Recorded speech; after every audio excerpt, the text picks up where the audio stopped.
You're listening to Nice-ish, a podcast about reality TV and your opinions, with your hosts, Cindy and Grace.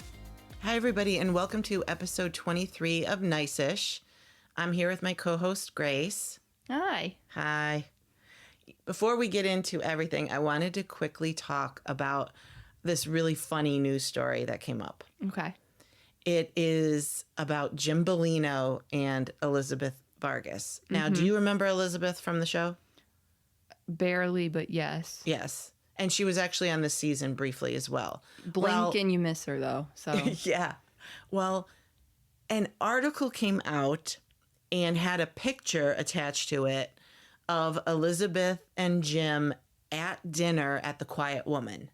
Okay. And the article said that they were dating. Mm-hmm.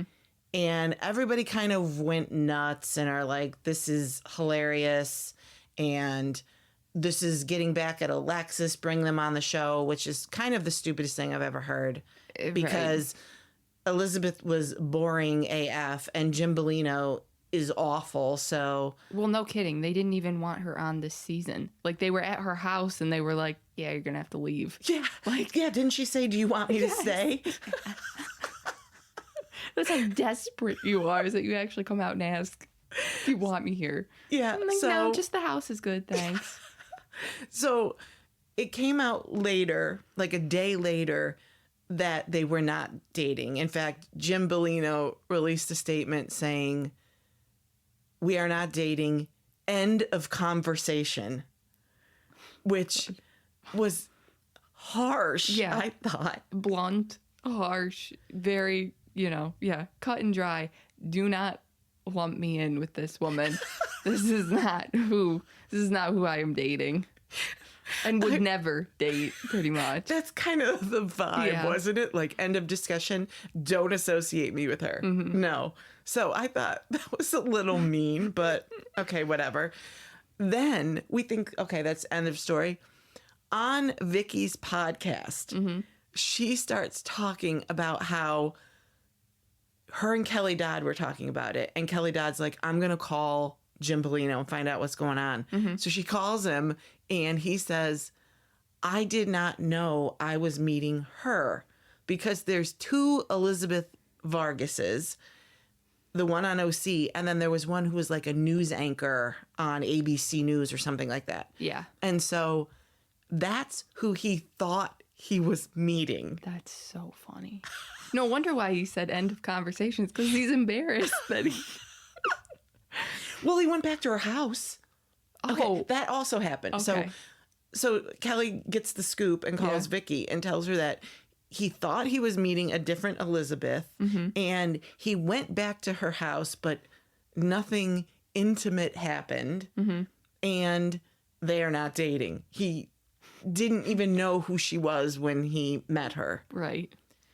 This story could not be funnier to me. Oh, I know. I mean, way to totally just embarrass her completely. Like, if it wasn't embarrassing enough for Elizabeth to have Jim come out and say, like, end of conversation, then we have Vicky come out and say she wasn't even there for you. He didn't even want to meet you. He doesn't know who you are. He probably walked up to the booth and he's like, yeah, I'll have a Belvedere and soda, please. And she's like, I'm not the waitress. I'm your date. Oh, my God. I know, right? God, so stupid.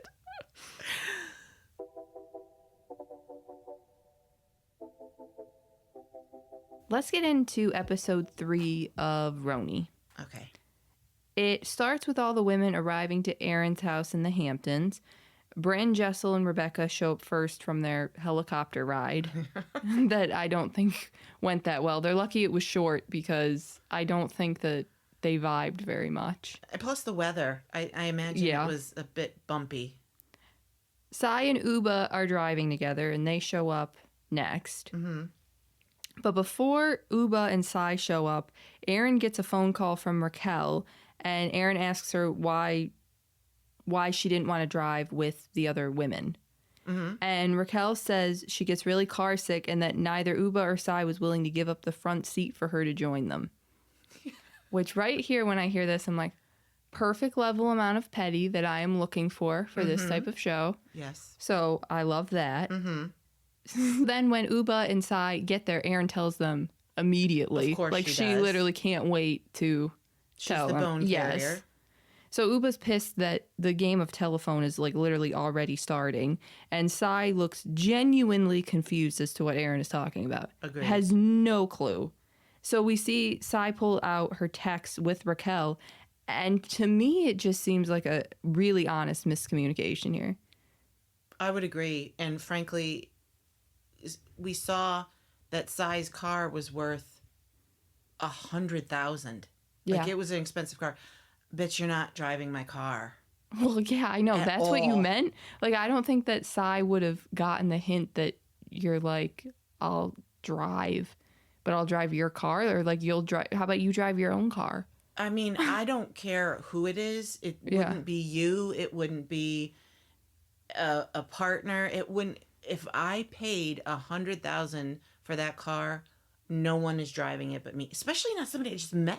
Well, yeah, that was the thing, though. It's like, I think I've met you once. Right? I don't know you. That was a bit absurd. And you tell me that you get car sick. The last thing I want you to do is drive my car, like horribly car sick. Get out of here. I don't even want you in my car. Right, I know. So, I mean, I think she was just like, oh, do you take Dramamine? Do you whatever? I really don't think that it was like, we're sticking you in the back. It didn't really sound like that. It was a complete lack of communication on Raquel's part, I think. Yeah. Like, you got to spell it out. Yeah. What's the issue? Where do you want to sit? And then ask. Yes. If you don't do any of that, people aren't mind readers, so it literally falls on you. Right. So luckily this gets squashed pretty quickly after Raquel arrives. They ask her like immediately, like they ask Sai and Ubah about it. So they get that out of the way, which is good. This was a very small blip, but I did enjoy that this is what I would like for this show. Same. So since we get all of the car stuff out of the way, Sai is feeling uncomfortable with Brynn and kind of vice versa. So Brynn asks Ubah to help with a conversation, and Ubah pulls them both over to the side, and Brynn apologizes to Sai immediately, like literally as soon as they sit down, and Yeah. And Sai just kind of feels like she hasn't even heard her side yet and is just brushing her feelings under the rug, which I can kind of understand that. Cosign. It did seem that way. So then Brynn calls Jenna over because Sai is like, why did you tell Jenna that I said I hated her? Mm-hmm. So Brynn's like, get over here, basically. And Jenna denies that she told Sai Brynn was the one that said Sai hates her. Which I'm like, no. We can't do this. We can't do the I don't remember or the I didn't say this. That's not going to fly with me. There's so many issues I have with this whole scene. First, I completely agree with Sai. She didn't even say what was bothering her. Like, Brynn is apologizing, but she doesn't know what she's apologizing for. She's just kind of lumping everything together. Yeah. Whatever I did, I'm sorry. I'm genuinely sorry. Well, that's fine, but I want you to know what you did. Yeah. And Sai didn't even get to say it. Right. So I have a problem with that. I completely agree with Sai. Let me tell you what you did. So frankly, so you don't do it again. Right. And Jenna, I can't stand. Cosign. I can't stand her either. You gotta have some sort of backbone. My God, the flashback even showed you nudge your head over. Like, it was her. It was her. You literally ID'd Brynn. And now you're saying it was everybody? Like, don't do that shit. Don't. I know. It's annoying. And that's not going to work with Housewives, where you have a camera on you and we literally are going to play it back and be like, okay, you lied. What are you doing? I did think it was funny, though. Sai was like, well, what am I supposed to do? The old lady doesn't remember. What am I supposed to do? Like, beat her till she remembers. I know. But that is annoying, though, because then you don't have somebody there to reinforce what you're saying. She was corroborating your story. Right. And now all of a sudden your story falls apart because she's not your eyewitness anymore. Yeah. So I'm not a fan of the backpedaling here. No. Not great. So Jenna is saying that she heard from multiple people that Sai didn't like her. So I think the question is Brynn is wondering is, why are you mad at me then? If we were all talking about it, why are you specifically mad at me? And I think that's Brynn's point. I guess I can kind of see both sides here. Brynn is saying that she and Jenna were talking about Sai not liking her, but Jenna had already been brought that information, so who cares? Mm-hmm. I mean, because in the confessional, Brynn was like, I think I was like the 71st person to tell you. So if that's the case, then I guess Sai needs to watch her mouth. If she didn't want it, don't tell multiple people. Right. But I also think, though, that if Sai tells you, don't say anything, why are you saying anything?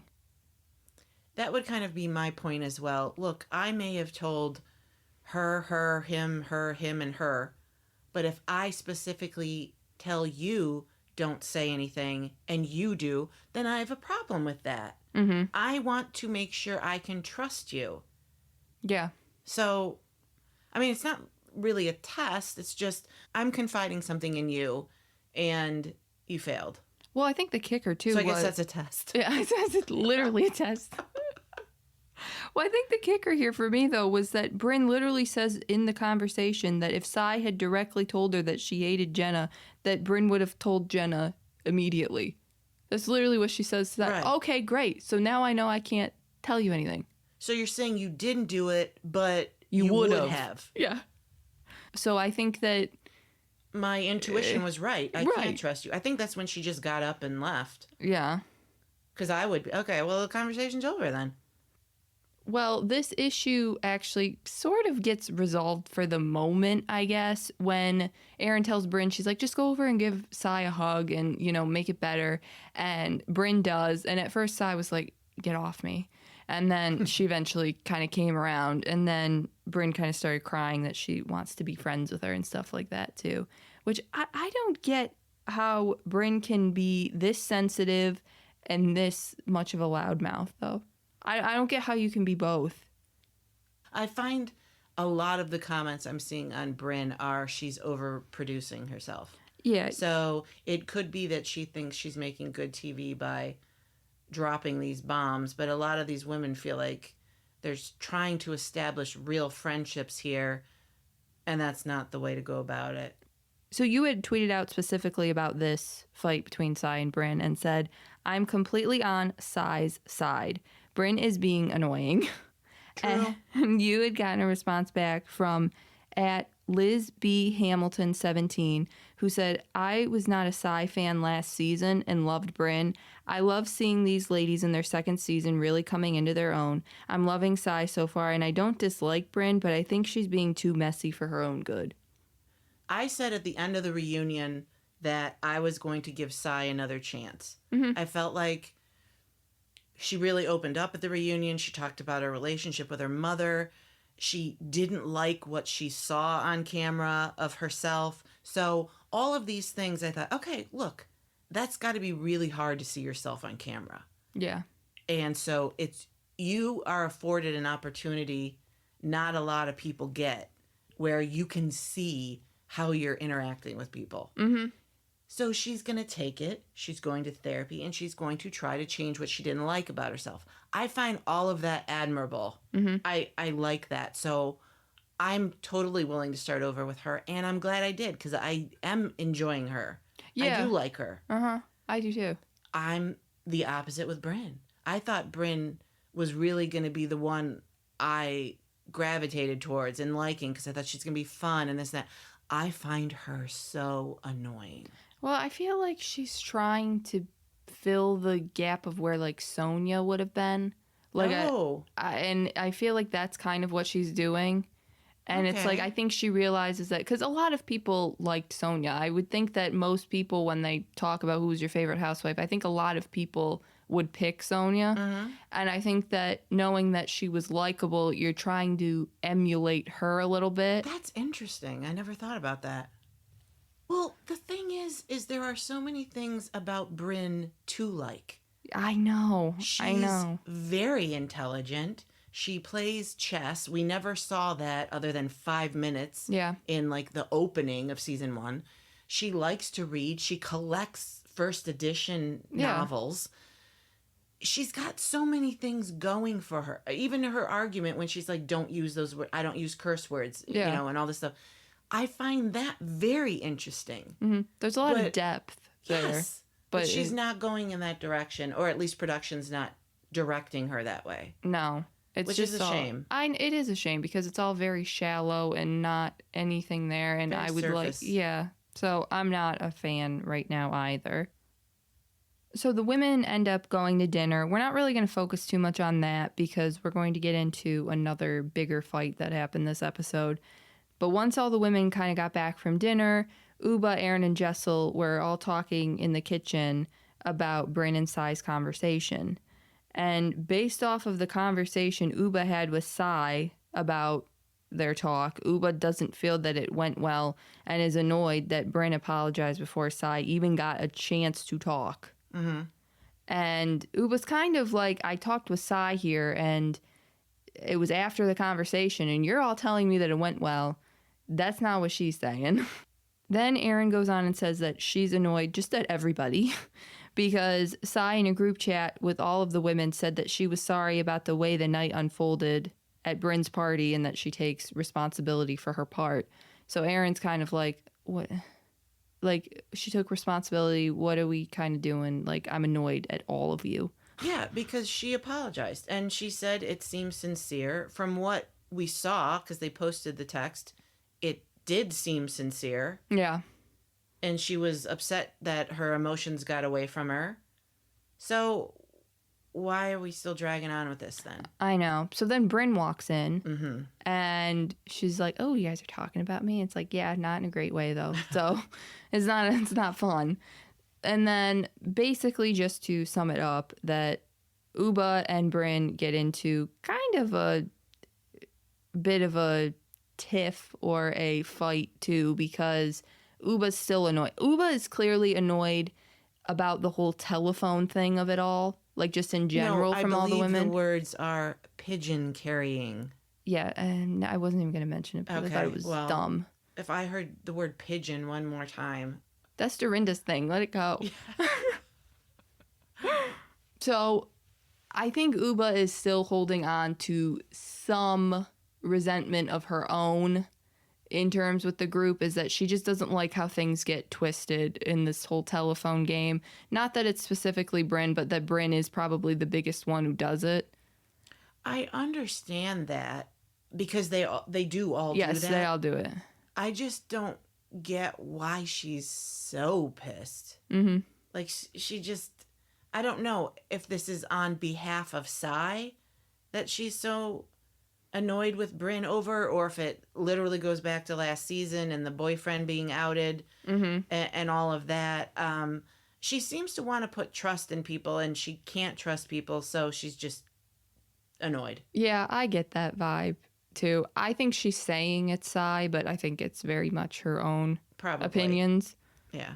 Because I think that Sai probably just told her about the conversation. That was it. And I don't know that Sai doing that, she thought that Ubah would get, you know. I don't think so, but they have a safe word, which we hear coming up. Yeah. So maybe she did think that. That is true. But Sai just went to bed.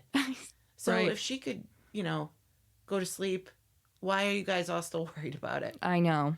And I get the feeling that production told Brynn to go down to the kitchen because we have a scene right before that where she's kind of taking the pillows off her bed, getting ready to get in bed. Yeah. And then the three are down in the kitchen. Then Brynn just shows up. So I think it was like, hey, we're talking about you. Go downstairs. We need some footage here. Yeah. We need you desperately. To go. Yeah. So please go down. The next morning for breakfast, I think Ubah was ready to come down and quote unquote talk to Brynn because of the way that their conversation went the night before. I think Ubah went to bed pissed. I think she was ready for that she was going to lay it. Too, yeah, that she was going to lay it all out on the line, and she was ready for it. Nobody else was ready for it, but and the thing is she kind of went after everyone. It wasn't just Brynn. It was, you're all this. You're all liars. You're all...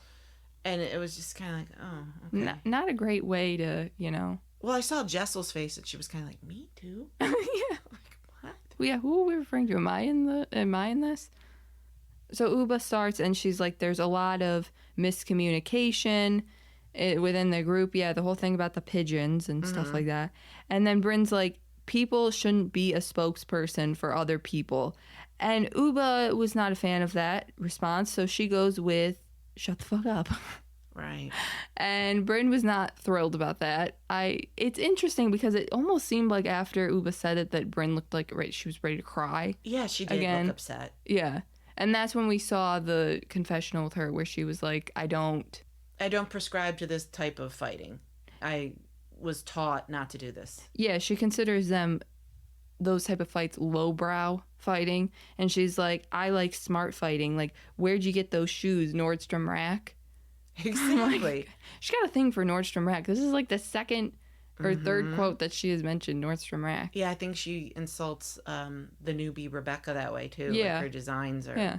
But I get her point. Like, if we're supposed to be friends but we're fighting, why are we going to go there? Right. At some point, you're going to say something that we can't come back from. Mm-hmm. So let's stick to more intelligent fighting. Right. It just keeps kind of jumping. Agreed. And Sai, what's hilarious to me is that she keeps talking about Sai is this, Sai is that. Sai's not even there. She's the only one that is not literally at breakfast yet. And they're all talking about her. Like, you know what it kind of reminds me of? When you're dating someone and you're having an issue and you tell your best friend or your parents or whoever all the shitty things they're doing, and then you make up or they apologize and you're good, but the people that you've told are not good. Yeah. And so they're still holding a grudge against that person. And I feel like Sai vents to Ubah, and then Sai's good because she got it off her chest, and then Ubah is just stewing in it. That's true. Yeah, that does make sense. She does seem like she would, she seems like the love hard, feel hard, fight hard type of person. Yeah. Which is nothing wrong with that. No, there's not. So as they're in the middle of fighting, Ubah says to Brynn, you are a snake and no one sees you coming. And all of the women kind of gasp. Yeah.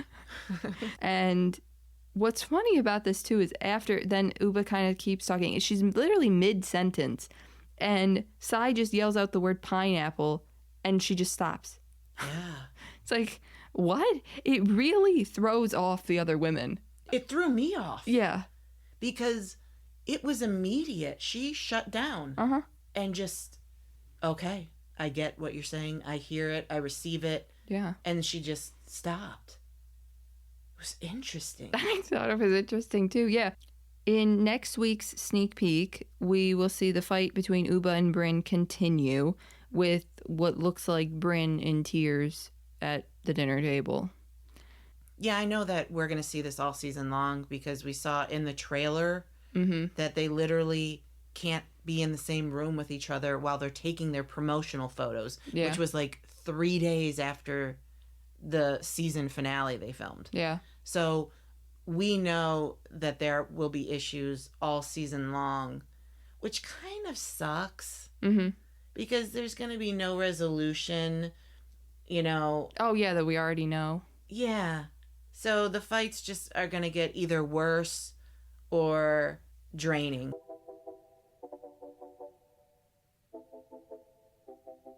Okay, let's move on to Real Housewives of Salt Lake City. The episode opens with Meredith practicing her Hebrew, and then we get this completely incredible story regarding Bronwyn and her daughter Gwen and her birth father. And Bronwyn shares that when they were in the airport on their way back to Salt Lake City from Milwaukee, that Lisa had said to Bronwyn how much Gwen looks like her. And Bronwyn's like, wow, I literally never hear that. I'm always told she looks like her father. So she showed Lisa a picture on her phone of Gwen's dad, and Lisa's like, oh my God, I know them. I know him. Yeah. And she's like, what? I mean, talk about a small place. I know. I'm not surprised. Lisa seems like she knows everybody. Yeah. So I'm not surprised that she would. Right. But she probably never either asked about that or just, didn't seem like Bronwyn told a lot of people. No, she kept it very close to her chest on that. But so In her confessional, she kind of goes through the story of her pregnancy. And she got pregnant at 18 when she was in college at BYU. And she was dating Gwen's dad. We don't know his name. They've never mentioned his name, probably just for privacy's sake. So it'll just be Gwen's dad. So Bronwyn and the birth dad then go back to his parents to tell them that she's pregnant.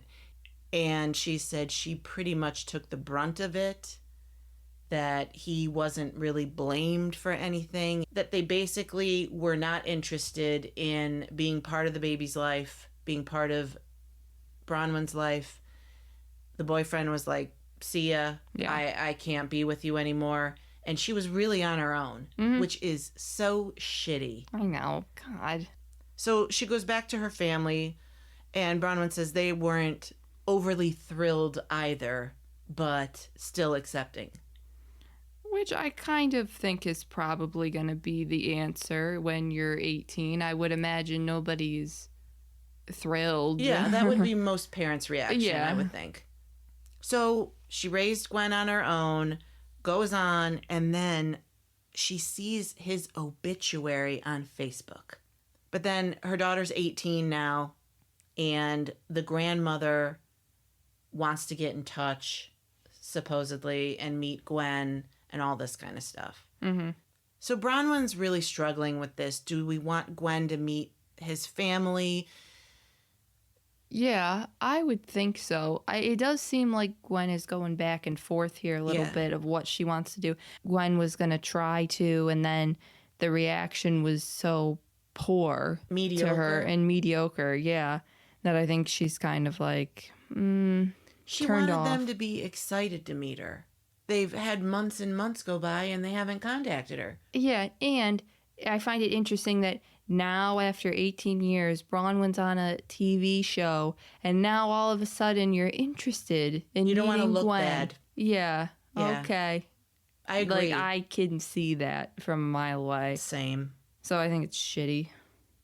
Next, we go to a scene with Whitney, Heather, and Brittany. They're skiing and snowboarding together. Brittany shares a video she took of her office when she arrived to work after they got back from Milwaukee. Oh, good God. And there were 4 dozen roses waiting for her, this plush unicorn, among other things. And then this note Jared wrote calling her a unicorn and expressing his disappointment on her dumping him because her, quote, new friends convinced her it was a good idea. He's gross, though. What are you doing?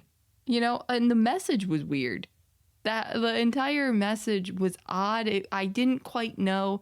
Are you telling her that you love her, or are you telling her that you're mad at her? I don't really know. Well, we find out. Because later on they meet. We're not at that point yet, but they meet. Yeah. And he's finally on camera. But before that, we have a scene with Whitney in the car with Justin. And she's talking about how the hotel called her. The hotel staff called her and said that Lisa Barlow had left behind the necklace that Whitney had gifted her in the trash. How shady. You couldn't have just taken it? Like, I don't know. I think it's hilarious that the hotel called her. I don't know how that happened. I don't know how somebody saw it. They probably thought it looked expensive, and it's like, I don't know if she meant to throw this away. At first, they didn't say who. They're like, room 403 or whatever. And she's like, oh, Lisa Barlow's room. Well, interesting that you said it looked expensive, because everybody thinks her stuff is from Alibaba. So if it looked expensive, that's a good plus. I know, right? Well, I don't know. I'm guessing that's what the staff thought. They probably searched all the rooms and saw it, and it was like, is this a mistake? And Lisa's like, nope, wasn't a mistake. No, it wasn't. I left it for the garbage. God. While Whitney's in the car with Justin, she gets a call from a blogger who is basically telling her that they know the person who posted the Alibaba rumor on social media. Yeah. And this blogger said they wouldn't tell me outright. I had to ask questions and they'd tell me. So I said, do they have a beauty line? Do they have, a jewelry line. And they're like, no. Do they have a liquor line? And he says, yes. Right. Yeah. So she's like, okay, so it's Lisa. And he said, yes. Mm-hmm. So now I'm hearing on social media that this blogger did a video saying they cut part of his interview out and edited it so that it seemed like he was saying it was Lisa, but at the end he's saying he can't confirm it's Lisa. I'm completely confused over this. Yeah, I know. How can you say that it's the person that has the liquor line, right, which is Lisa, and then say, I can't confirm it's Lisa? Yeah, I don't know either. And I know that he had said that it was filmed later, like at the very end of the season or whatever, to probably try to fill in like plot holes here. But yeah, you're implying it's Lisa. This is the same thing that Housewives do. You're not saying it was her, but you're very, very heavily implying. Well, I had tweeted out about that, and I got 2 tweets on it I wanted to talk about. The first was from @GirlOnTheGram, who said, why are we letting bloggers be storylines on Housewives? They are fans. We must stop this madness. Thoughts? Stop the madness. I would agree. Oh my gosh, this is so frustrating. It's like, they know as much information as we know. Like, I can make up shit very easily and just, pretend to be Housewives. This is what caused Jersey to be so terrible. Is when they had all of these, bloggers and on certain people's side, not on other people. And it just literally blew up.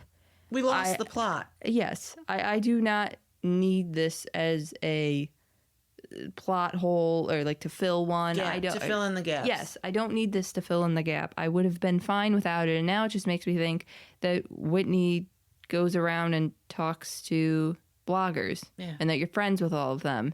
So that's not great either.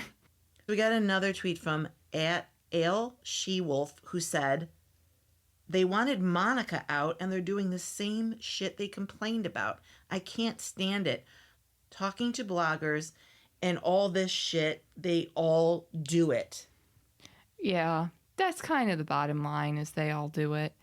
That's why I think I was so frustrated that Monica left, that they actually did boot her, because they all do it. And actually, if it wasn't for Monica, I think Meredith would have been in the hot seat last season, because that's how it started to go, which was that they were accusing Meredith of doing it. Right. But she got skated by. She always tends to skate by. How does that happen?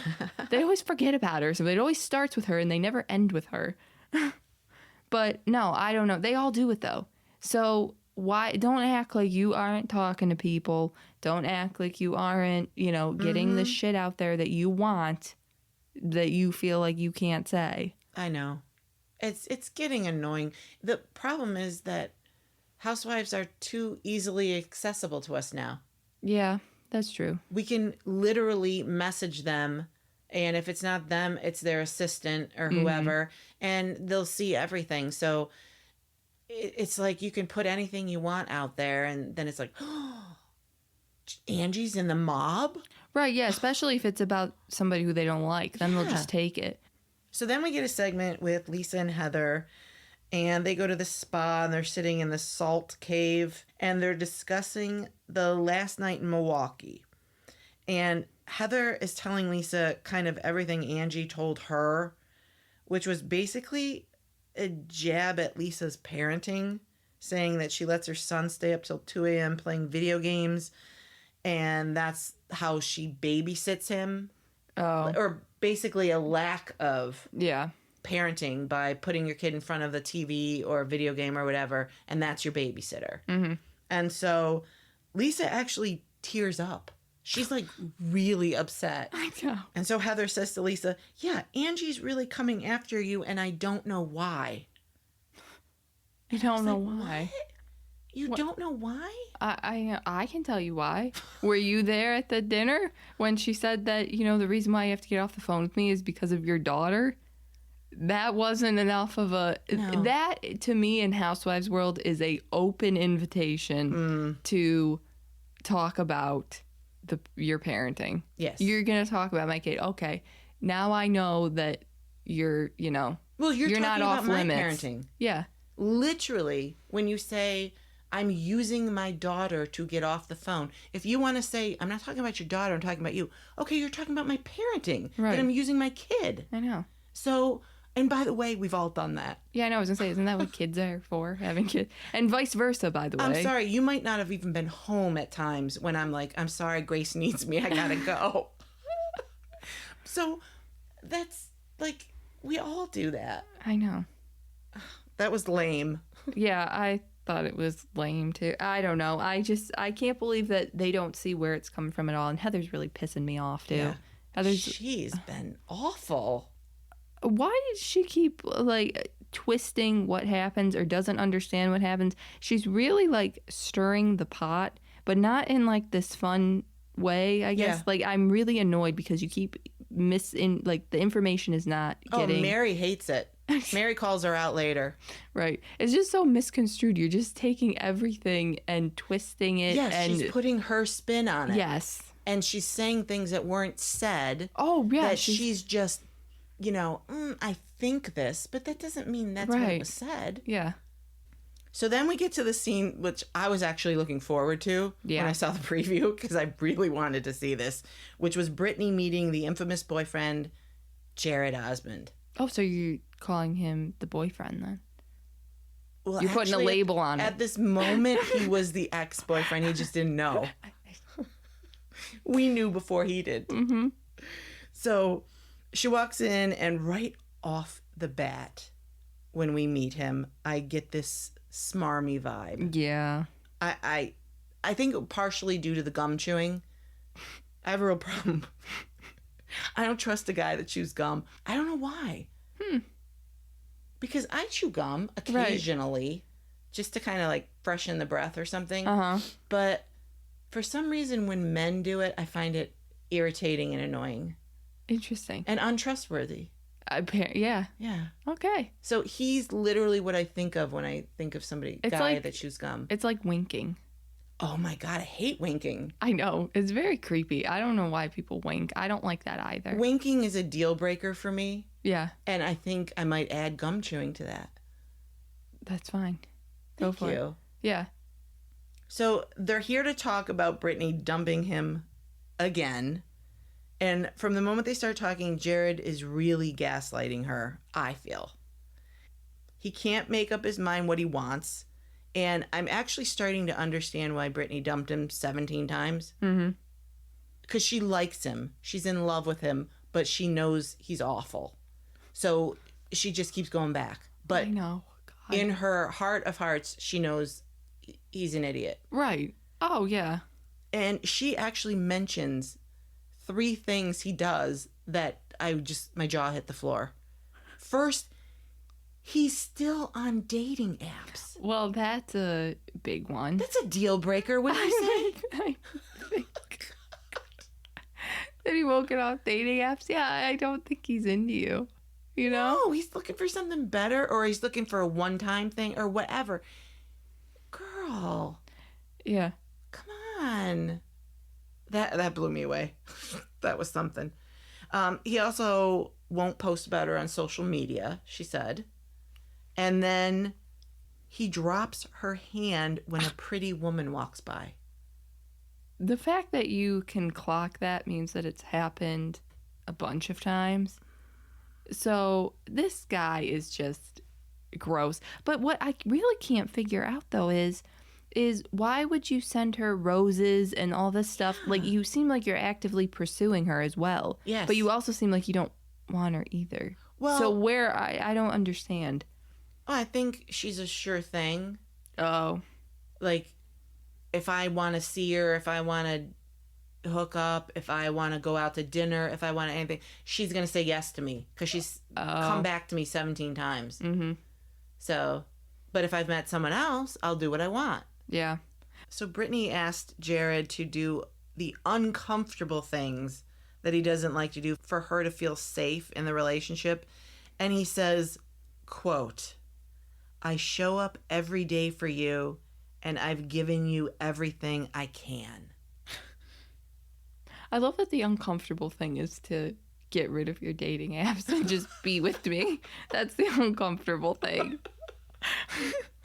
Nope, can't do it. I'm sorry. God. I love that picture of me. God, he's such an ass, though. He really what? is. Are you for real? So she's like, okay, well, that's your answer then. Your answer's no. Mm-hmm. And he's like, I'm a really good guy, Brittany. I feel like if you have to say, I'm a really good guy, that's the red flag. For yours is the gum chewing. Mine is the fact that you have to spell out that you're a really good guy. Because if you're saying that... Then you're not. Then you're not. You're definitely not. So at the end of the conversation, Jared suggests that they just put a pin in it. Well, now I finally understand why she's saying that she's broken up with him and he's saying that she never has. It's because he keeps telling her, let's put a pin in it. And they've put a pin in it for, 17 plus breakups that they've had. She was like, okay. So I'm like, well, where are you then? Are you still together then? I think, I bet you this is how, like, all of their conversations go. Every single says, one. I'm breaking up with you. And he's like, nah. Let's put a pin in it.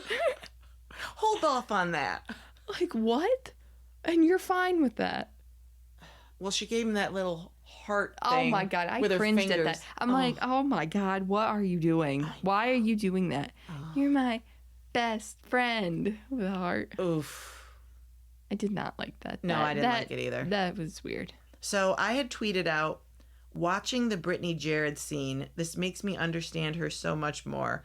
First, I get this smarmy vibe from him, and I don't trust anybody that chews gum. Mm-hmm. But second, he won't get off dating apps, and he drops her hand when a pretty woman walks by. What the fuck? Yeah. And we got a reply from @JerseyShoreLady who said, that scene really made me question Brittany. It's so obvious he's a player and only wants a one-sided commitment. I think Lisa did her a favor. I think Lisa definitely did her a favor. I think she kind of got the ball rolling here. Like, we need to break this chain here because you keep doing the same exact thing over and over and over again. And it is literally the definition of insanity. And I am already annoyed. And I've only seen, yes, and insane by this. And the fact that she is telling me this happens like 17 times, I'm like, I don't know how you're not just completely over this guy and how you have not moved on to somebody else. It does. I get what this person's saying about that it makes you question Brittany because it's like, what are you doing? Right. What is wrong with you? And it's like, if you want to be, I don't know why you would want to be, but if you want to be friends with him, fine. But like, find somebody else then. How about you start going on dating apps too? How about you start doing all that stuff? And then if he gets, pissy about it, then be like, well, you're doing it too. So too bad. Yeah, the whole thing's unhealthy. And I agree, Lisa did do her a favor. Maybe not the way it should have been done with texting from her phone like it was probably like not. It was Brittany. Yeah. But, girl, you cannot do it yourself, so your friend had to step in and do it for you. Yeah.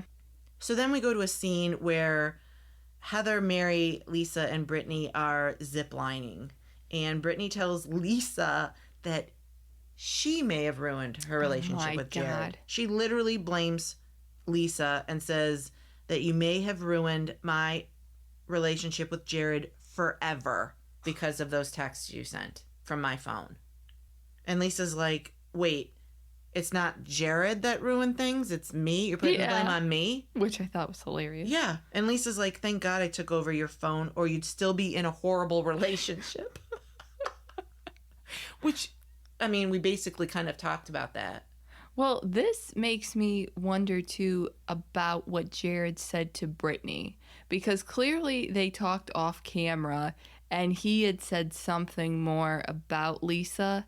Like, I know that they were talking on camera and her name came up. She's one of the people where it's like the last person you talk to is whose advice you take. Oh, uh-huh. And so I have a feeling that Jared was probably like, you know what, Lisa's the one that did all this. Lisa's the one that destroyed it. You let her do that, and now this is why I'm not into you type deal. And now she's mad at Lisa. Yes, that sounds exactly right. Yeah. I wouldn't doubt it. So we get a sneak peek of next week's episode, and it's an anniversary party for Angie and Sean with this Mob Wives theme, which I thought was kind of hilarious. Brilliant. Love it. Yeah. because Meredith obviously said that Angie was in the Greek mafia. Uh-huh. So a play on that. I don't know how it's going to go over with Meredith, but, just take it as a joke. Meredith will take it as a joke at first, and then when she gets home later, she'll be pissed about it. Yeah. She'll save face there, and then she will be annoyed later on. Well, it looks good. We get this confrontation with Whitney and Lisa, where Lisa, don't involve the men. That was the problem. She goes up to Justin, Whitney's husband, and is like, your wife's a liar. And then, of course, he's, my wife's not a liar. Right. Well, what do you want him to say? Like, I agree? He's standing there talking to your husband, right. And you're going to drag him in. Like, no. I know. It looks good, though. Yeah, it does look good. Yeah, I just don't get that, though. What do you want him to say? Yeah, so it's so dumb. I hate that. But yes, you're right, though.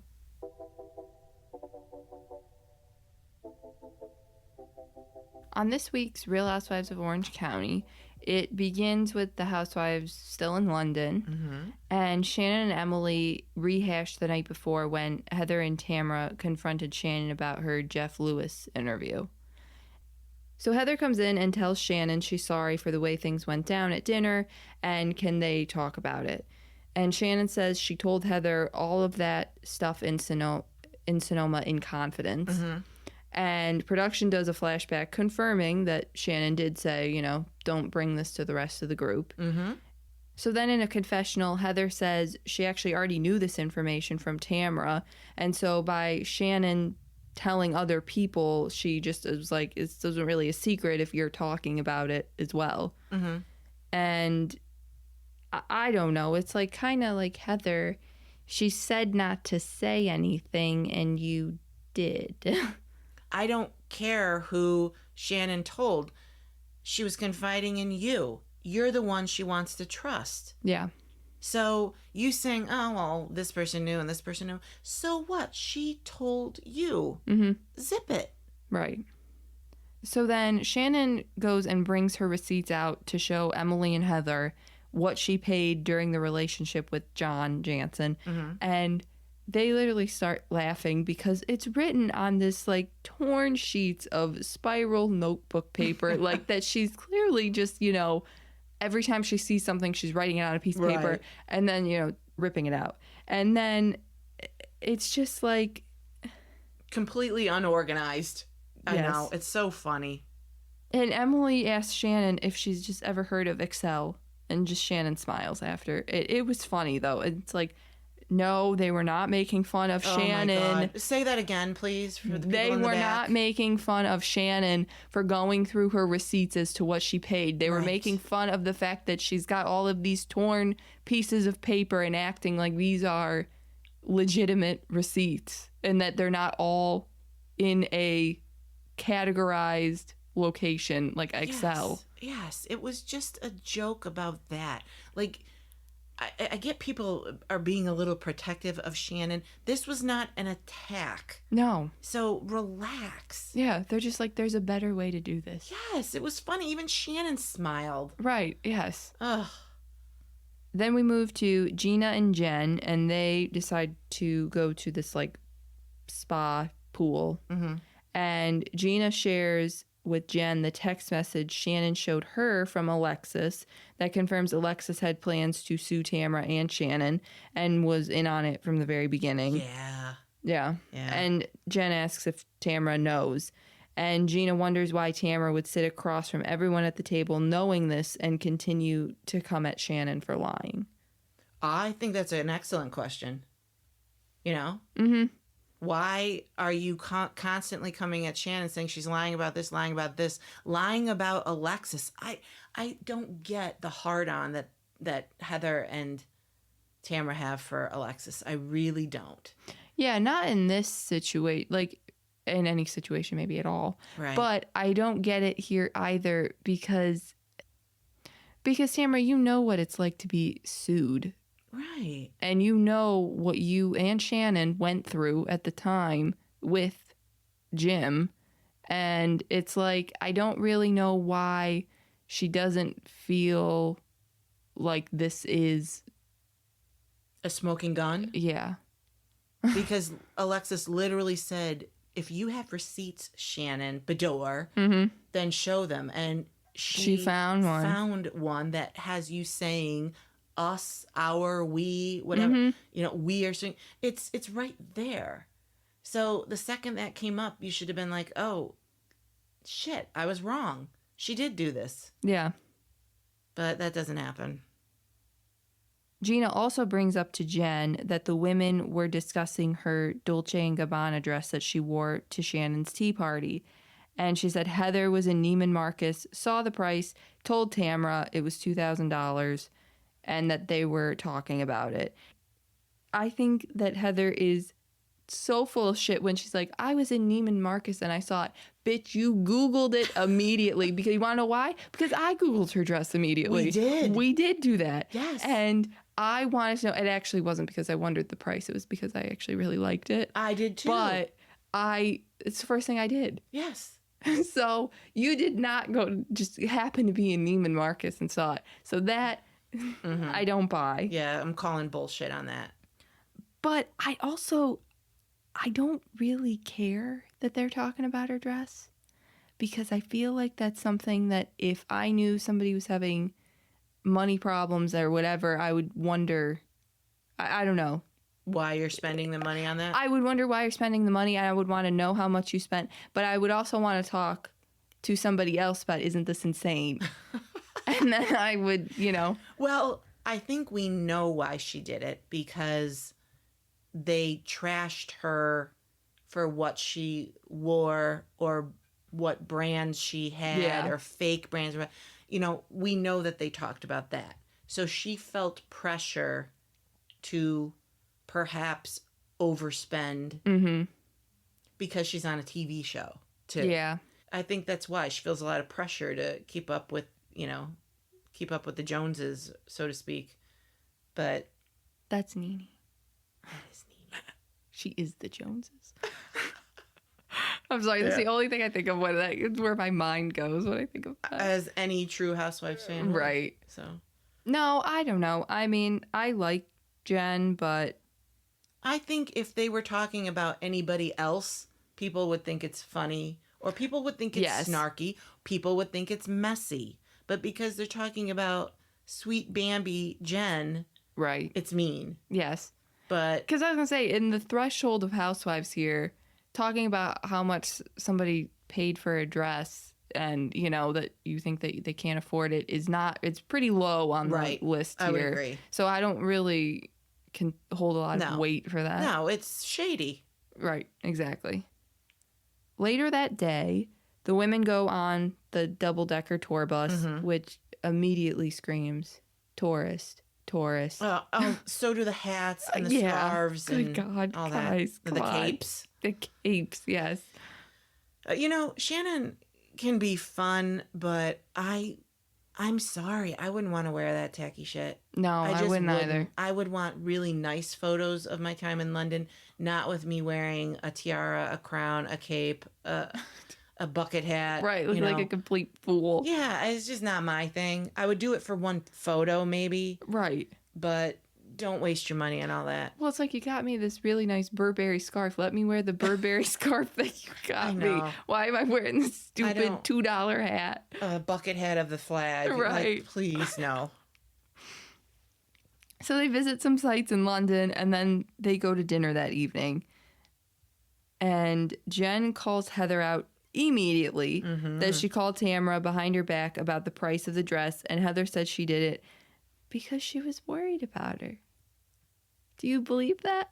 I call bullshit. There is nothing about that screams you're worried. It's all gossip. Right. It's what you do. Just be like, I got caught. Yeah. I got caught. I was talking shit about you. I didn't think you could afford it.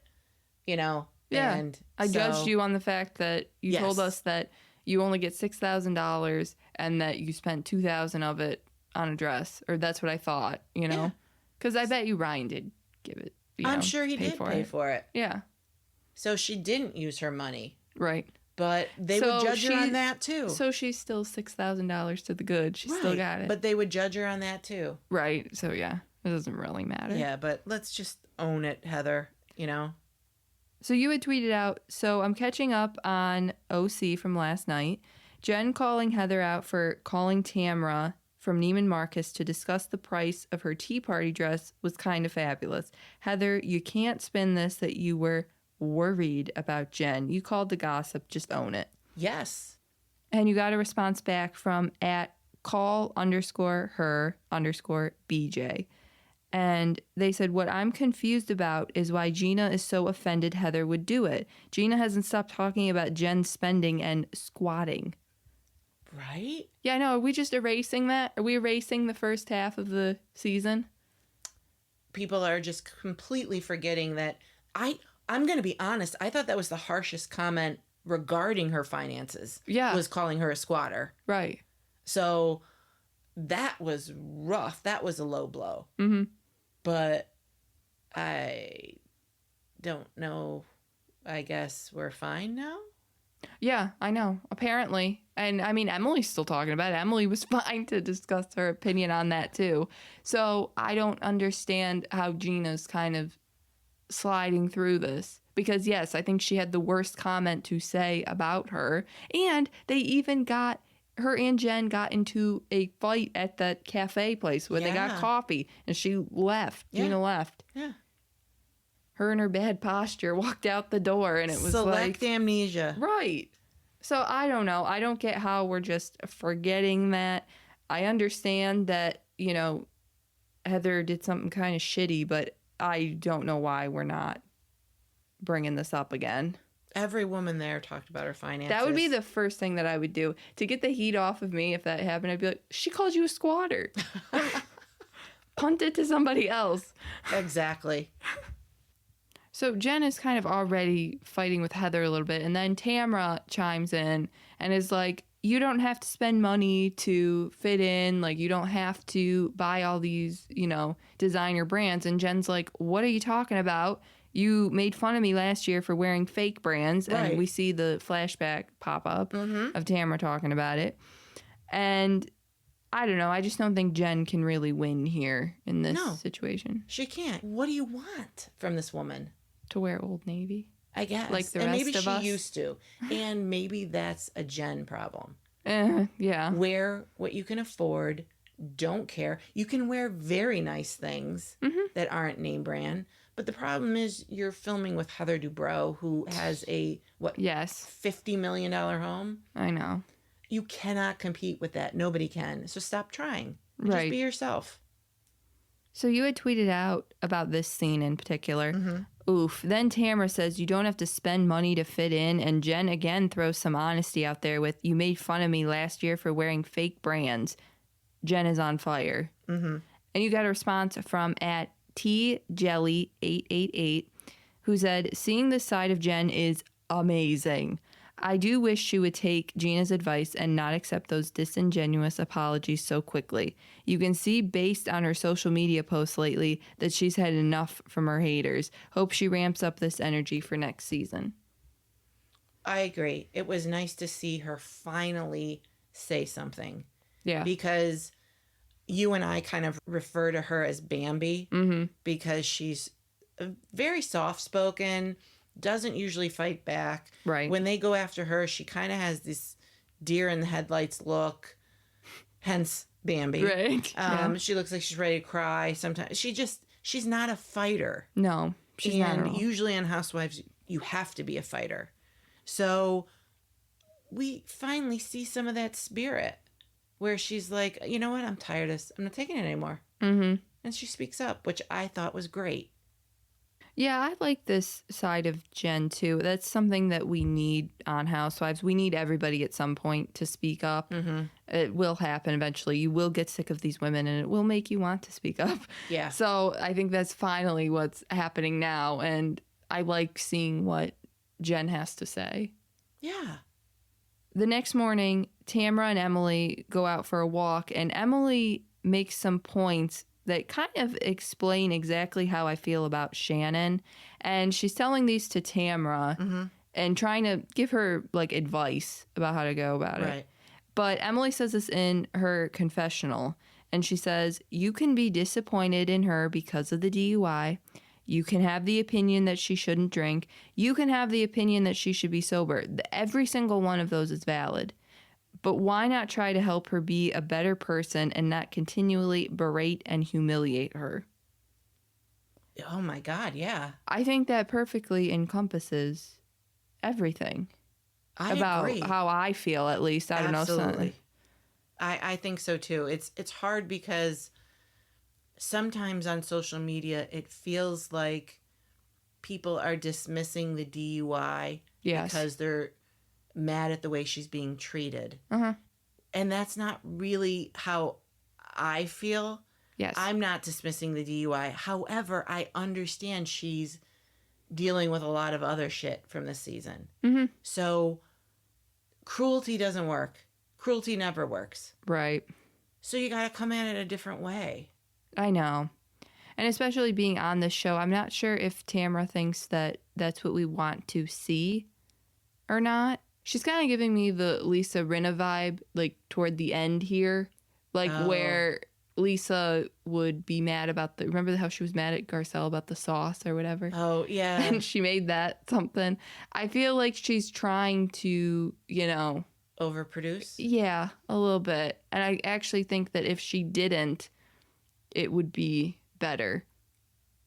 But I don't know. Maybe she's just like that. I have no idea. Or she's just fed up. But could be that too, which I can also understand as well. I understand as well. It's just, it's not working. It's not working. When all of your friends are saying you're being too harsh, you need to tone it down. That's also true too. Yes, because Emily is harsh in her own way. Mm-hmm. And if she's telling you, hey, you have no compassion. Yeah, then you might want to back that off a little bit. Agree.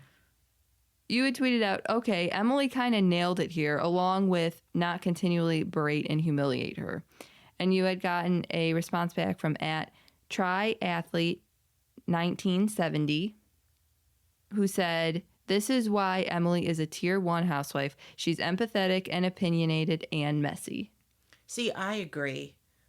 I know a lot of people don't feel like Emily should be there, or they didn't used to feel like she should be there. Mm-hmm. Her and Gina, they get lumped together a lot.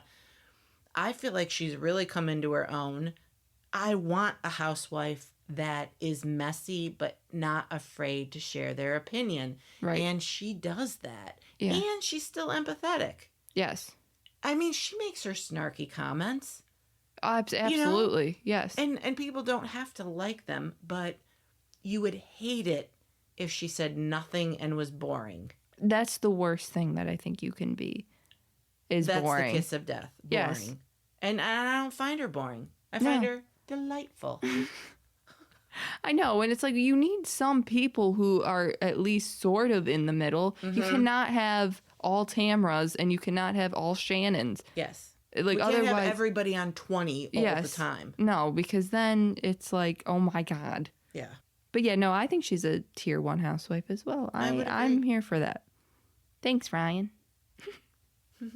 Then we move to a scene with Shannon, Gina, and Jen talking. And Shannon brings up texts from Tamra talking about investigating Jen's boyfriend, Ryan. These texts, however, are from September of 2022. And already I'm like, oh, God. Like, I think I groaned out loud. Like, are we really doing this? I think I looked at you and said, wait, did she say 2022? Oh, God. So, I mean, I got a couple issues with this, but first, the texts are from 2 years ago. Right. Tamra and Shannon were still friends at the time. Mm-hmm. So, I'm not really sure what this does for you and why you've kept them this long. Probably as receipts, but okay. Tamra was sending them to you. You guys were talking about it. Exactly. So what's your reply? Right. I know. Shannon, what did you send back to her? Because you conveniently left out that, what you said underneath, because you took screenshots of those photos and you kept those and you're showing her that, but we don't see your message underneath. Right. If Tamra felt comfortable enough saying, oh, I'm going to investigate him, did you say, ooh, let me know what happened? Right. Which is what I would say. Yeah, that's exactly what I would say. Yeah, like, I wouldn't be like, don't tell me. I would be like, let me know. Tell me everything. Yeah, exactly. So, I mean, she doesn't want to show that part, if that's what happened. Mm-hmm. So, that's a little shady. Yeah. Shannon and Tamra were friends. They were shit talking about this. And we know that Tamra had a really rough season with Jen. So, this was probably right before that. Yeah. And they were not doing well. Right. And so now you're in a good place or a better place and you're going to bring back shit. All I can say is prepare yourself. Because if you kept texts, you can bet your ass that the person you're ratting out has kept them as well. Right. Especially for as on and off again as your friendship is, you're going to keep stuff. So if you did it, I guarantee you Tamra has hers, and we know that that will be the case in the next episode. You blew up this friendship, well, she's going to blow up one of yours. Right, exactly. So once Jen hears about this background check, I've never seen her this mad. No, Holy she went crap. ballistic. Yes. And the episode ends with Jen coming into Tamra and Heather's room and screaming at Tamra for doing a background check on Ryan. And Tamra screams back, it wasn't a background check, even though those were her words, and nothing really gets accomplished here at all. So what are your thoughts on this? Well, I'm proud of Jen for sticking up for herself. Mm-hmm. And the thing is, the words background check were used by Tamra in that photo. Yeah. She said she was doing a background check. So that's what Jen's going off of. Yeah. Your own words. So Tamra can keep screaming, I didn't do a background check, but that's what you called it. Right. I think this whole thing is stupid in that it was from 2 years ago. Mm-hmm. I'm just not fighting over something you said to me 2 years ago. I know. But I also like Jennifer sticking up for herself. This is my thing. I can love Jennifer, yet hate Ryan. Oh, yeah, sure. And people need to know that you can do that. Because there are people out there who love Teresa, but don't like Louis. Or didn't like Joe. And you can love a person and not support the person they're with. Mm-hmm. That's fine. And so I really, really like Jennifer. But people hate Tamra so much that they're all of a sudden loving Ryan. Ryan is problematic. Yes. But that doesn't mean that I don't like Jen. And I think it's great that she's speaking up for herself.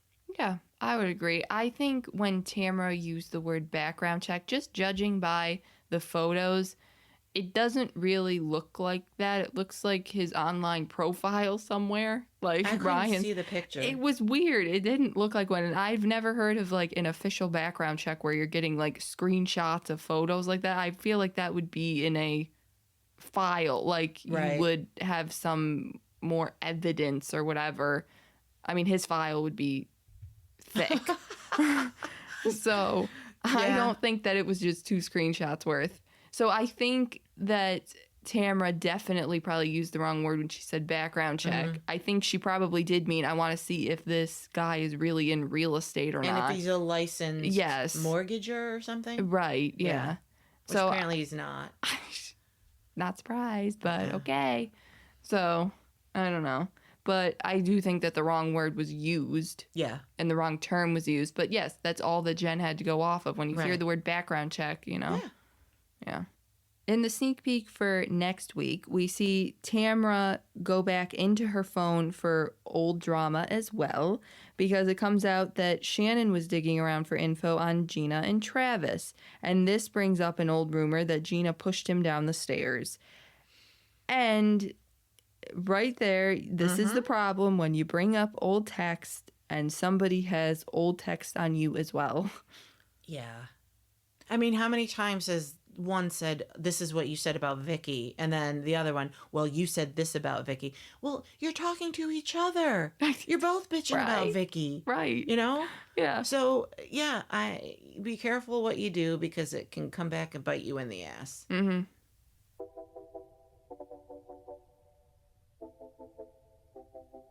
Let's talk about this week's episode of Real Housewives of Potomac. Okay. The episode resumes with Giselle and Ashley's GNA event, which was in honor of Giselle's father who had passed away from a brain tumor. And if you remember, Karen invited all the women to her event which was starting 1 hour before Giselle's event on the same day. Right. And everyone, including Karen, had already RSVP'd to the GNA event. Mm-hmm. So at this point, we have Wendy and Kiarna who stayed back at Karen's because she hadn't even gotten her award yet. And they are kind of closer friends with her. So they're like, we're just going to stay here. You guys go ahead. So Stacy, Jazzy, and Mia left for the GNA event. And at the end of the episode of last week, they had arrived around 8:03 or 8:04. Right. They thought things were cool because Ashley had said, get here by 8 o'clock. Mm-hmm. Originally, they said they wanted to get there by 8:30. Well, yeah, that's exactly what I was going to mention, too, is that the event ended at 9. Right. And it's like, you want to show up at 8:30? Don't come at all. So Ashley's like, try to be here by 8 then, at the very least. And they couldn't even really do that. No, they couldn't.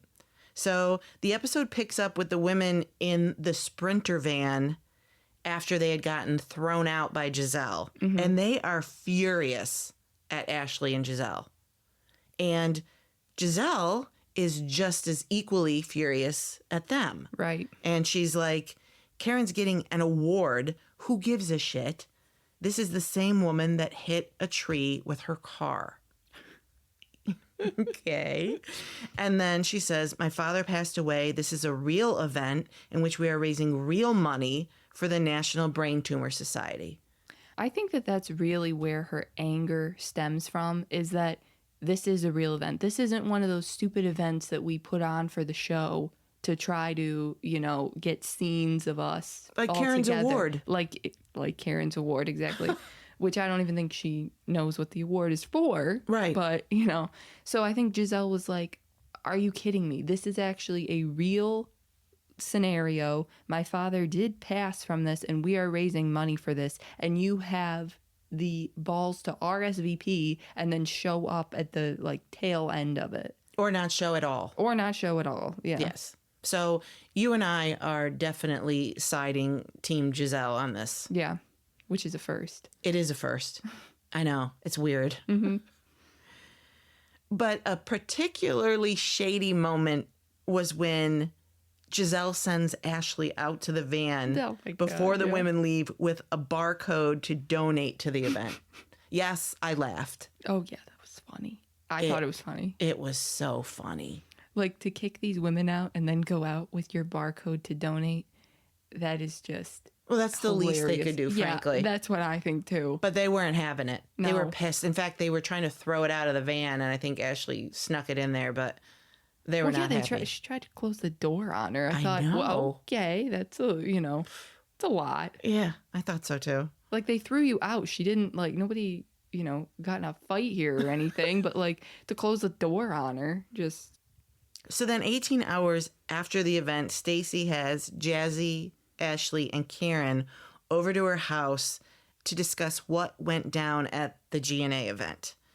And Karen and Ashley kind of get into it a little bit because Giselle had told Ashley, Karen said she wasn't going to invite any of the women because it would be a conflict of interest. Mm-hmm. And literally hours go by, and then Karen sends that text out to everyone inviting them all. So it's like, you said you weren't going to do this specifically. Right. And then you go and do it. Right. And not only that, Karen specifically told Giselle, I RSVP'd as well, and I even want to be there. I will be there. Yeah. So now you're just taking people away from this event for your stupid bullshit award. It starts getting a little nasty because Karen brings up Ashley's ex-husband, Michael, and kind of all his harassment suits, saying he's pinching men's asses. And she brings up that Ashley gifted her 4 Uber certificates, which she thought was kind of a shady thing to do because she says, quote, I could have died in that accident. Oh, good God. Oh, my God. Is she serious right now? She 100% is, which is what's scary. Because I had tweeted out, did Karen just say I could have died regarding her DUI? And at I Can Read said, and whose fault was that, Karen? Ugh, this is a bad look for her. Yeah, I know. And then Ash was like, you could have killed somebody else. You're not realizing like this at all. I can't with Karen right now. And also, back to the Michael thing too. It's like, I don't understand. That didn't hold any weight for me here in this argument. Like, I don't understand why Karen's bringing that up. That was a you didn't nothing. want to talk about him, Yeah. so now if I don't want to talk about the DUI, I can use the same excuse. But she's coming at it as this victim. Right. Like, I could have died, as though someone almost hit you. Oh, wait, the phantom car almost hit her. We're forgetting that. You're forgetting that crucial part. Or the deer. The deer was not mentioned, though. This was only mentioned in the first episode. That came out of nowhere, too. You and I have discussed our Housewives Mount Rushmore before, and Karen Huger has always been on mine.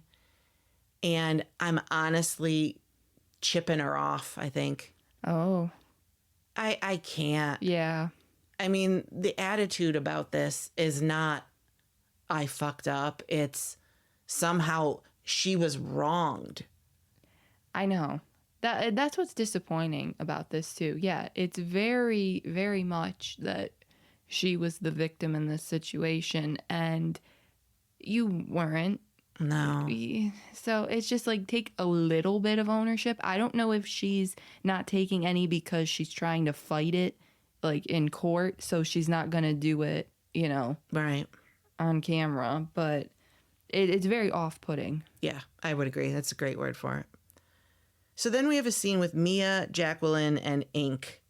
And the only thing kind of worth mentioning about it is that Jacqueline has a confessional, and in it she says that when Mia and Ink broke up, that he would hit on her and ask her out to dinner and stuff. Yeah, what the hell? What's up with that? I mean, her and Mia are like tight again. Why would you say this? Yeah, I don't know why you would say that at all. I cannot imagine that Mia was thrilled. No. Like, what? I imagine she called her or texted her immediately, like, why did you say that? Why did you say that? It's really weird because they seem to have this odd friendship. They do have a weird relationship, and this kind of thing just is not going to fly if you're friends. You can't say shit like that. No, it's not going to go whether over it's well. true or not. Right. Yeah. Like keep that to yourself. You don't have to share everything. I know. And that was probably such a long time ago, too, because it seems like Mia and Ink have been together a lot longer than, Well, I think it was before she even married Gordon. So why go back, 15 years or whatever? Right. Doesn't seem worth it. So then we have a scene with Stacy working out with her trainer, and her boyfriend / bestie shows up, and the whole thing is just really awkward. He barely hugs her. Yeah. Like almost kind of pushes her. You and I both noticed. We're like, wait, did he just kind of push her out of the way? Yeah. It was very weird. It's like that awkward hug that you give like in middle school when you're not sure if you want to like touch the person. It's like, I don't know. Then they're kind of talking about sex a little bit. And she looks at TJ and says, I just want to know how much you want me. Yeah. Literally. And he looks at her and actually says one word: 0. Way to crush somebody's like self-confidence. Well, it's just like, if you have 0 interest, then why are you wasting her time? It just seems very odd to me that you wouldn't say, like, oh my gosh, I think about it all the time. I can't wait. Right. Like, I'm excited to. Because it's one thing if that's your boundary, is that you want to wait till you're married. Do I get it as a, like, grown man who's, had other partners and shit like that? No, I don't get it, but whatever. Right. But to say 0 is the weird part for me. It's extremely weird for me as well, because I agree with you. At least if you're like, I can't wait, or this is so hard for me. Yeah. You don't understand. That's what she said. I know. I was getting it right now. But, you know, it's really hard for me to wait, or I think about you all the time. Something like that. But he's not at all. Yeah. So, like, Stacey, if you're out there and if you're listening, I'm speaking to you, woman to woman. Find a man that wants to dick you down. I'm sorry. You really want that sexual attraction, the sexual chemistry, and this guy is not it. I know. It's very, very weird to me. It's not feeling very genuine, I guess. I don't know what he's doing. Yeah. So then we have another scene where most of the women meet up, minus Karen and Mia. And ultimately, Giselle says that she's had time to think over things from the GNA event and feels like she might have overreacted with the women. So she ends up apologizing to all of them. And she says she's more upset with Karen and she took it out on them, and they all accept her apology. So do you, Grace, think that Giselle owed them an apology? Hell no, I don't. And this is normally, I like a good apology. I like that, you know, people are willing to move on and give one if you think you overreacted. That's great. I do not in this circumstance. I think that these women were so fucking rude and late, and they didn't have to be. That's also the thing, too. Right. It's not like you had to be late. And they keep saying that they were only like 3 or 4 minutes late. You were an hour and 4 minutes late. The event was half over. Right. You missed Giselle talking. You missed, all of that stuff that made the event what it was. So right. It started at 7. Yeah. Not at 8. So you were not 4 minutes late. Right. You were an hour and 4 minutes late. So I just don't think that Giselle needed to apologize. Now, if she had wanted to and said, I apologize for kicking you guys out, then fine. But I think the women also owed her one as well. Yes. That probably is what I think should have happened. Maybe Giselle could have been like, yeah, I'm sorry that this is how I kicked you guys out and that I got security and all that. And it was a little bit much, but they owed her one as well. I would agree. I think she was emotional. I don't know that she owed them an apology, but I think it was nice that she did. Yeah. Because it clears the air. You can move on. They accepted it. Once you accept an apology, it should be done with. That's true too. Yeah. But nobody did apologize to her. Nobody said, you know what? I understand why you were mad. I'm sorry you kicked me out. It didn't feel great, but I get what drove you to that. But that didn't happen either, so. I know, which I don't love, but whatever, But I thought it was funny, though, that Wendy was like, did Giselle just apologize? Like, who is this person? It's probably because she doesn't have Robin. I think it's great that Robin's not there. Yeah. Giselle's forced to interact with other people, and her and Wendy might get this friendship back. Which I would like to see. Things are going well right now. So I agree. I'm happy about that. So the women also mentioned being excited for the group trip to North Carolina for Wendy's birthday. And we are excited too, because we see a little bit of a sneak peek. And things go off the rails. Always. Kiarna is screaming at someone, I think it's Ashley, who is asking about her scar. Oh. And I believe the scar she's referring to is the one that Cookie Monster gave her from that fight where she got hit with the glass. Right, from the last Not sure GNA why event. You can't ask about it, though. I guess it depends on how it was asked. But Yeah, Ashley was the one who invited Cookie Monster, so maybe, Right. there's some bad blood there. I guess we'll have to see in the episode who brings it up, how it's brought up, and why it's brought up. Then we have Mia, who brings up Karen's 2 DUIs, to which Karen responds, I don't have 2 DUIs, dingbat. I don't know what she's talking about here. I don't know either. I thought that was pretty much established. And then somebody goes and looks it all up. Right, Mia does, I believe. Okay, yeah. Because she shows the phone to Stacy and is like, this is what you're defending. Yes, that's what happens. And then Stacy approaches Karen and says something about Karen mentioning wanting to go to rehab for alcoholism. Oh. Things are starting to get dark. Right, deeper into this here. Yeah. I'm here for it. I think it's because Karen keeps denying and pushing shit around, and people are asking you questions, and then you're not answering, or you're shifting other stuff around, and when you don't get the answer, then you're going to keep asking. Right. And then you just keep getting deeper and deeper here, and this is what we're left with. It was a great episode. There were a couple of little filler scenes, but didn't bother me. Was fine with it.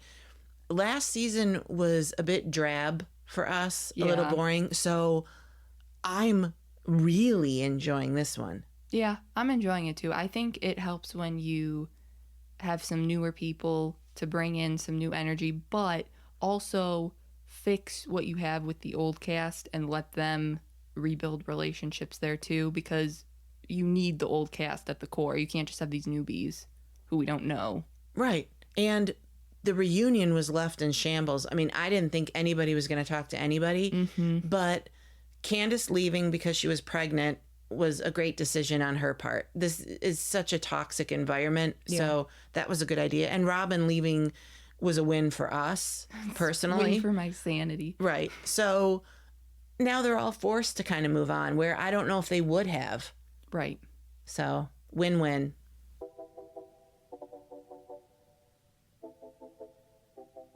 Thanks for listening to episode 23 of Nice-ish. You can follow us on Instagram or Twitter at Nice-ish Podcast or at LoveCindyC. You can listen to Nice-ish wherever you get your podcasts and on YouTube. Look for new episodes every Monday. Thank you for listening and have a nice-ish day.